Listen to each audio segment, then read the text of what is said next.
மெட்ராஸுக்கு சென்னைன்னு பெயர் சூட்டினவர் நம்முடைய முத்தமிழறிஞர் தலைவர் கலைஞர். அப்படிப்பட்ட சென்னை மாநகரில் மக்களால் தேர்ந்தெடுக்கப்பட்ட முதல் மேயர் என்ற பெருமை எனக்கு உண்டு.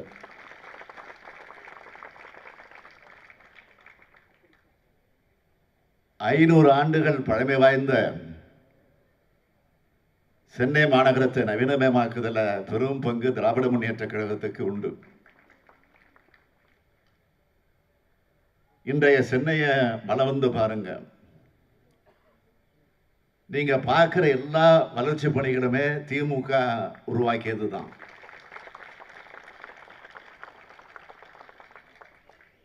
அண்ணா சாலை, அண்ணா மேம்பாலம், வள்ளுவர் கோட்டம், செம்மொழி பூங்கா, தொல்காப்பிய பூங்கா, நாமக்கல் கவிஞர் மாளிகை, தலைமைச் செயலகமாக கட்டப்பட்டு இன்று பெரிய பல்நோக்கு அரசு மருத்துவமனையாக இருக்கிற ஓமந்தூரார் மருத்துவமனை, Tidel park, IT corridor, metro rail,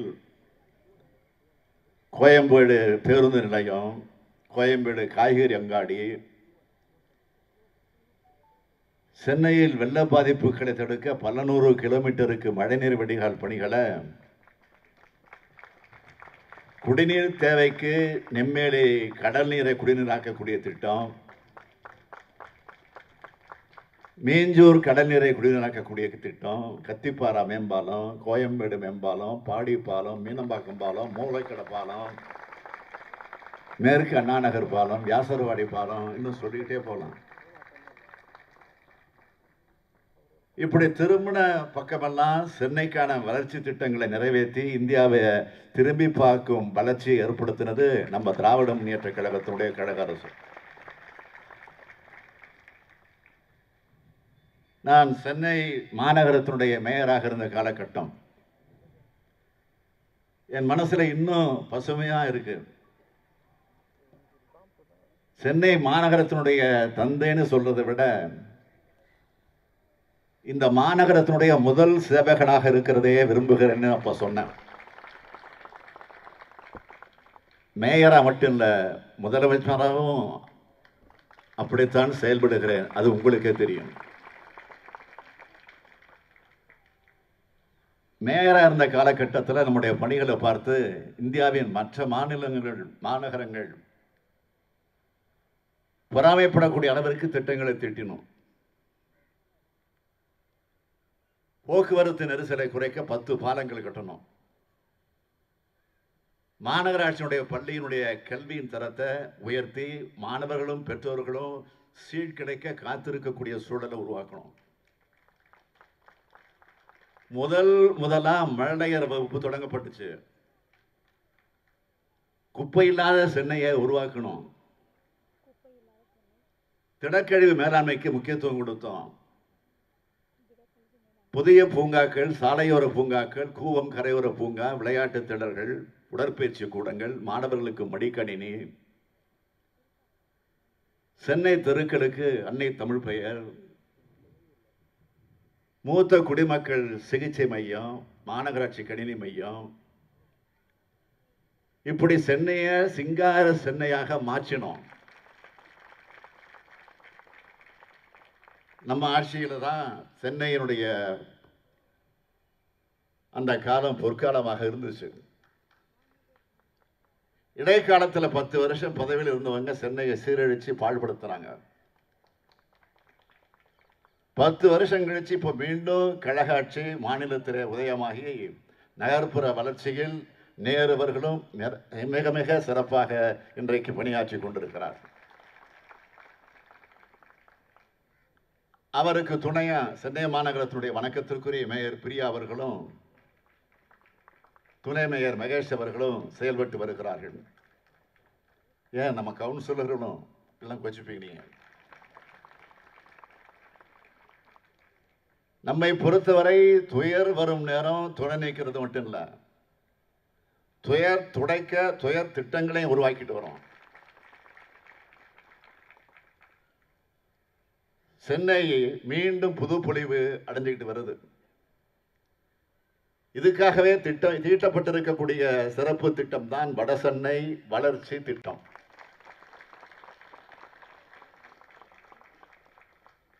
Dravida model அரசினுடைய கடந்த பட்ஜெட்ல இந்த திட்டத்திற்காக 1000 கோடி ரூபாய் அறிவிச்சோம். ஆனா வடசென்னையோட மக்கள் தொகை, இடப்பற்றாக்குறை, மக்கள் நெரிசல், போக்குவரத்து நெரிசல், இந்த பகுதி மக்கள் கிட்ட இருந்து வந்த கோரிக்கைகள், இதையெல்லாம் மனசுல வச்சு இன்னைக்கு அந்த தொகையை 4 மடங்கு உயர்த்தி 4181 கோடி ரூபாய் மதிப்பில் 11 அரசு துறைகளோடு இணைஞ்சு வடசென்னைக்கு, அதனுடைய வளர்ச்சிக்கு இந்த மெகா திட்டம் செயல்பட போகுது.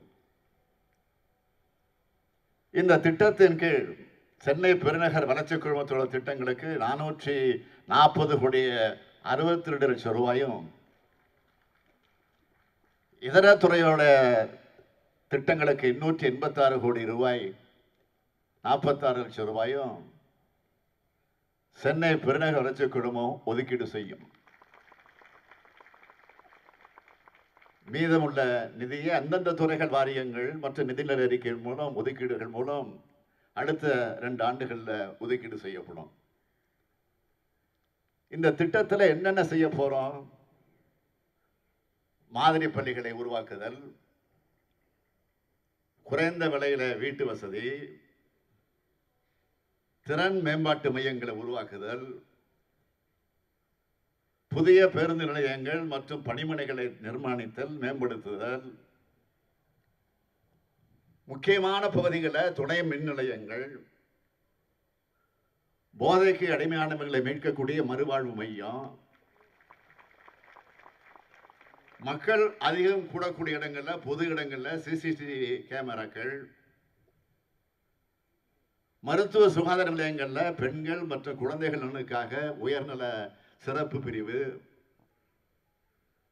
தரமான குடிநீர் வழங்குதல் போன்ற பல்வேறு திட்டங்கள் உருவாக்கப்படும். அது மட்டுமல்ல, இந்த பகுதி மக்களுடைய நீண்ட நாள் கோரிக்கைகளை ஏற்று கழிவுநீர் மற்றும் திடக்கழிவு மேலாண்மை அமைப்புகள், பொது பூங்காக்கள், மட்டுமல்ல விளையாட்டு மைதானங்கள், சந்தைகள், செலவு செய்ய விடக்கூடிய இடம் மற்றும் டயாலிசிஸ் மையங்கள் போன்ற உட்கட்டமைப்பு வசதிகளும் வடசென்னை முழுக்க முக்கியமான இடங்கள்ல நிறுவப்படும். இன்னும் இருக்கு. 640 கோடி ரூபாய் செலவில் கொடுங்கையூர்ல உயிரை அகழ்ந்தெடுத்தல் திட்டம், 230 கோடி ரூபாய் செலவில் 2 பெரிய பாலங்கள், 80 கோடி ரூபாயில தணிகாசலம் கால்வாய் புனரமைப்பு திட்டம், 832 கோடி ரூபாய் செலவில் பாரிமுனை பேருந்து முனையம் மறு கட்டுமானம், 15 இடங்களில் இருக்கக்கூடிய தமிழ்நாடு நகர்ப்புற வாழ்விட மேம்பாட்டு வாரியத்தின் 7060 தேசமடைஞ்ச குடியிருப்புகளை இடிக்கப்பட்டு 9798 புதிய குடியிருப்புகளை 1567 கோடி 68 லட்சம் ரூபாய் மதிப்பீட்டில் புதுசா கட்ட போறோம். இப்படி இன்னைக்கு தொடங்கி வச்சிருக்கக்கூடிய 87 திட்டங்கள் உட்பட அடுத்த 3 ஆண்டுகள்ல 200 திட்டங்கள் நிறைவேற்றப்பட இருக்கு. இந்த திட்டங்கள் எல்லாம் முடிவுறுகிற போது சென்னையின் வரலாற்றில் ஒரு புதிய சகாப்தத்தை திராவிட முன்னேற்ற கழகம் எழுதியிருக்கும் என்பதை பெருமையோடு சொல்ல விரும்புகிறேன். நம்ம அரசு இப்படி சென்னையை உயர்த்த நாள்தோறும் புதிய புதிய திட்டங்களை நிறைவேற்றுது. ஆனா கடந்த 10 ஆண்டுகள் அதிமுக ஆட்சியில சென்னையை எப்படி வெள்ளத்தில் மூழ்கடிச்சது? சென்னை மட்டுமா? ஒட்டுமொத்த தமிழ்நாட்டோட நிதி நிலைமையும் மூழ்கடிச்சிட்டு போனாங்க. அவங்கள மாதிரி தான் 10 ஆண்டு கால பாஜக ஆட்சியும் சென்னைக்கும் எதுவும் செய்யல. தமிழ்நாட்டுக்கு ஒன்றும் செய்யல.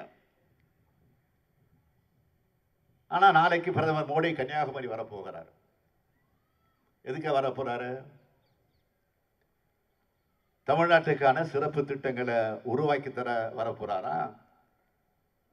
இல்ல, ஓட்டு கேட்டு வரப்போறாரு. ஓட்டு கேட்டு வர்றத நான் தப்பா சொல்ல விரும்பல. சென்னை வெள்ளத்தில் மிதந்தப்போ மக்களுக்கு ஆறுதல் சொல்ல வராத பிரதமர், தூத்துக்குடி கன்னியாகுமரி வெள்ளத்தில் மிதந்த போது மக்களை பார்க்க வராத பிரதமர், ஓட்டு கேட்டு மட்டும் வர்றது நியாயமா இருக்கா?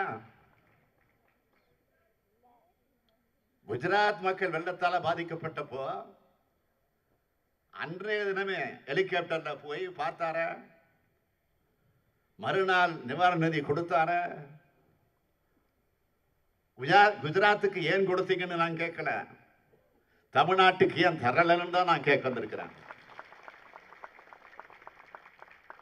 குஜராத்துக்கு அன்றைய தினமே நிதி தர்றதும், தமிழ்நாட்டுக்கு 3 மாசம் ஆன பிறகு நிதி தர மனசு இல்லாம போறது ஏன்? இதை கேட்டா நம்மளை பிரிவினவாதின்னு அடையாளம் காட்டுறாங்க, நம்மளை பிரிவினவாதி போல பேசுறாங்க. அது மட்டுமா, சென்னை மெட்ரோ ரயில் 2ஆம் கட்ட பணி நம்ம ஆட்சிக்கு வந்த உடனே பிரதமரை நான் முதல் முறையா பார்க்க போனப்போ மெட்ரோ பணிக்கு நிதி கேட்டேன். இப்ப 3 வருஷம் ஆகுது. என்ன நிலைமை? நமக்கு அடுத்து கேட்ட மாநிலங்களுக்கு கொடுக்கறாங்க, ஆனா நமக்கு ஒன்றும் வரல, தரல. நாம கேட்டுக்கொண்டே இருப்பது என்ன?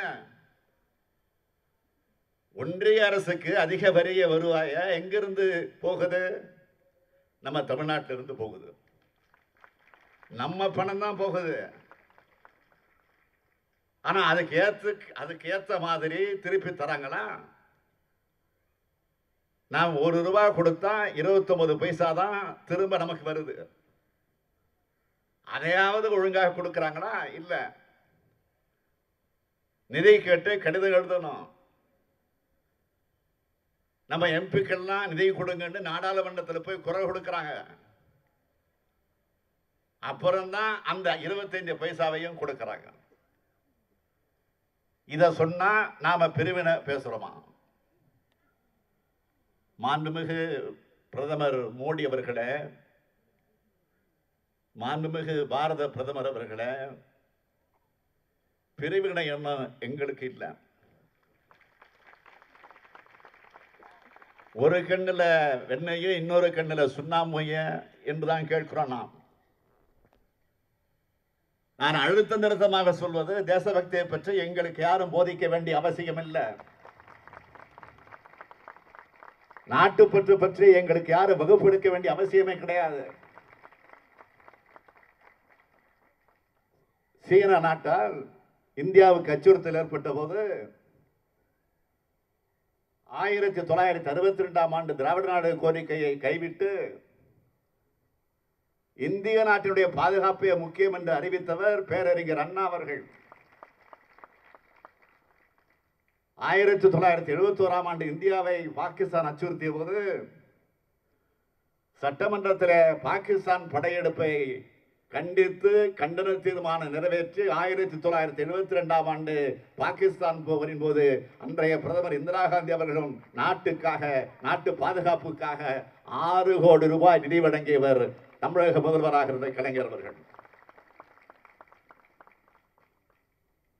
அன்றைய தினம் அனைத்து மாநிலங்களும் வழங்கிய தொகை எவ்வளவு தெரியுமா? மொத்தமே 25 கோடி.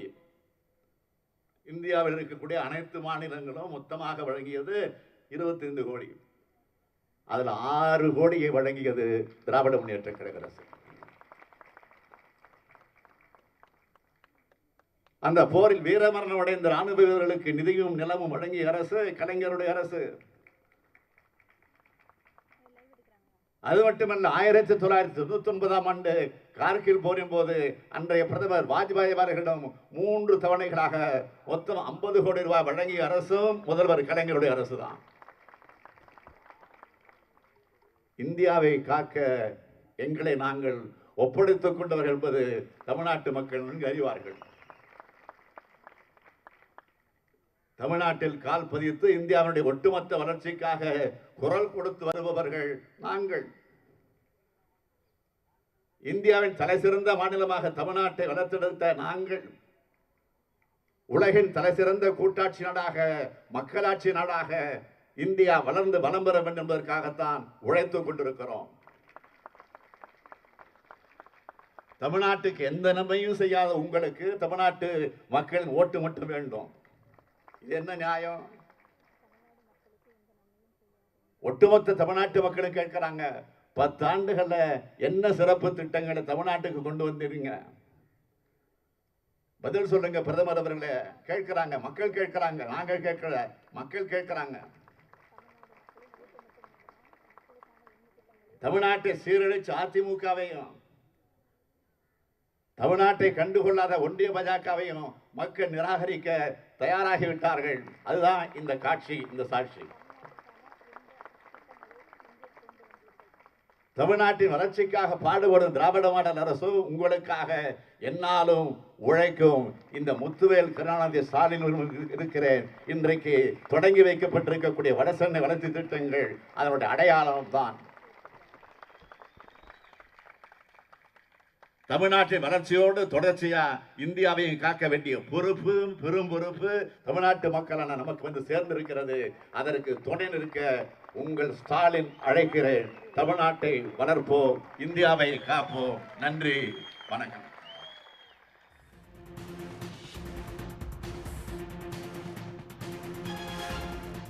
சென்னை தங்கசாலையில் 4181 கோடி ரூபாயில் நடைபெறும் வளர்ச்சி திட்ட லட்சணையை தொடங்கி வைத்த பிறகு முதலமைச்சர் மு.க.ஸ்டாலின் ஆற்றிய உரையை தற்பொழுது பார்த்தோம். உடனுக்குடன் செய்திகளை தெரிந்து கொள்ள சன் நியூஸ் பெல் ஐகானை கிளிக் பண்ணுங்க.